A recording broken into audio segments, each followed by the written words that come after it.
اللہ کسی قوم کو ذلیل اور رسوا نہیں کرتا جب تک وہ اللہ کے حکموں کا انکار نہیں کرتی۔ قومیں رسوا اور ذلیل تب ہوتی ہیں جب اللہ کے حکام سے رخ پھیریں اور اعراض کریں، پھر قوموں کو پیس کے رکھ دیا جاتا ہے۔ ماضی کے اندر جو قوموں کو عذاب دیے گئے تھے وہ حصی تھے، اور حضور علیہ الصلوۃ والسلام کے بعد جو عذاب آتے ہیں وہ حصی نہیں ہیں، وہ معنوی ہیں۔ ماضی کے اندر جو قوموں کو عذاب دیے گئے ان پہ پتھر اترے، ان کے اوپر جو چوہوں کا عذاب آیا، ان کے اوپر مینڈکوں کے عذاب آئے، طوفان آئے، ڈبو دیے گئے، ان کی شکلیں مسخ کر دی گئی، خنزیر اور بندر بنا دیا گیا، مختلف صورتوں میں تبدیل کر دیا گیا۔ لیکن اس امت میں ایسا نہیں ہوگا، مسخ حقیقی نہیں ہوگا، مانوی مسخ ہوگا۔ مطلب کیا کہ حقیقی مسخ تو یہ ہے چہرے بدل جائیں، مانوی مسخ ہے چہرے نہ بدل جائیں، سوچ غلط ہو جائے۔ یہ ہے مسخ مانوی، اندر بدل جائے، اور وہ عذاب مانوی ہوگا، اور اس عذاب مانوی کی صورت تشتت ہے، افتراق ہے۔ قومیں جب افتراق میں مبتلا ہوتی ہیں تو یہ اللہ تعالیٰ جل شانہ کی ناراضگی کا روپ ہوتا ہے۔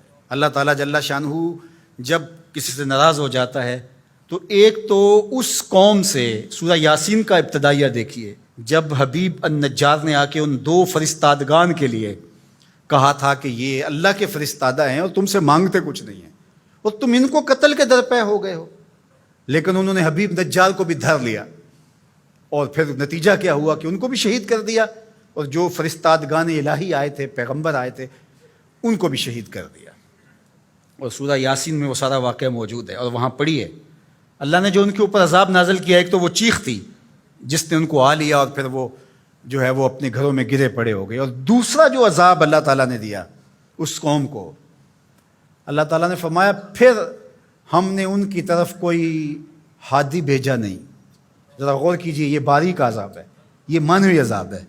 انہوں نے میرے فرستادگان کی قدر نہیں کی تو پھر میں نے سزا کیا دی کہ پھر ان کی طرف میں نے کوئی ہادی نہیں بھیجا، رہنما نہیں بھیجا جو ان کی رہنمائی کر سکے، ان کو بلائے، ان کو پھر اندھیروں میں بھٹکنے کے لیے چھوڑ دیا گیا۔ تو یہ بات ذہن میں رکھیے گا، جب قومیں تشدد، ناقدری، اچھے لوگوں کو نظر انداز کرنے کا مزاج پیدا کرتی ہیں تو پھر ان کے اوپر جو عذاب بھیجے جاتے ہیں ان میں سے ایک عذاب کہ پھر وہ حقیقی قیادت سے محروم کر دیے جاتے ہیں۔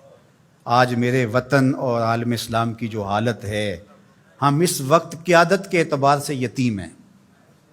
یہ الگ بات ہے کہ ہر بندہ دعویٰ کر رہا ہے کہ میں ہی نجات دہندہ ہوں اور میں قائد ہوں۔ مذہبی لوگ بھی، سیاسی لوگ بھی، سب کہتے ہیں کہ میرے بغیر تو چرخ کا پہیہ ہی نہیں گھوم سکتا، میں ہی سب کچھ۔ لیکن حقیقی طور پہ اگر دیکھیں تو یہ امت بے امام ہے۔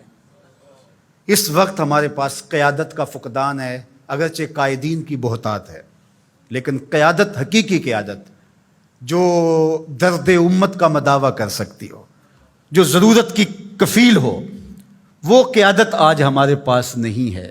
اقبال نے بھی کہا تھا، اٹھانا پھر کوئی رومی عجم کے لالہ زاروں میں، وہی آب و گل ایران، وہی تبریز ہے ساکی۔ اور دوسرے مقام پہ یہاں کے حالات کا، چمن میں رخت گل شبنم سے تر ہے، سمن ہے، سبزہ ہے، باد سحر ہے، مگر ہنگامہ ہو سکتا نہیں گرم، یہاں کا لالہ بے سوز جگر ہے۔ یہ سزائیں ہوتی ہیں قوموں کو کہ ان کے اندر پھر حقیقی قیادت کو اٹھا لیا جاتا ہے، پھر قوم بھٹکنے کے لیے چھوڑ جاتے ہیں، پھر مختلف جتھوں کے ہتھے چڑھ جاتی ہے۔ اور آج جو ہے ہمارے ساتھ ہو رہا ہے وہ کسی سے مخفی نہیں ہے۔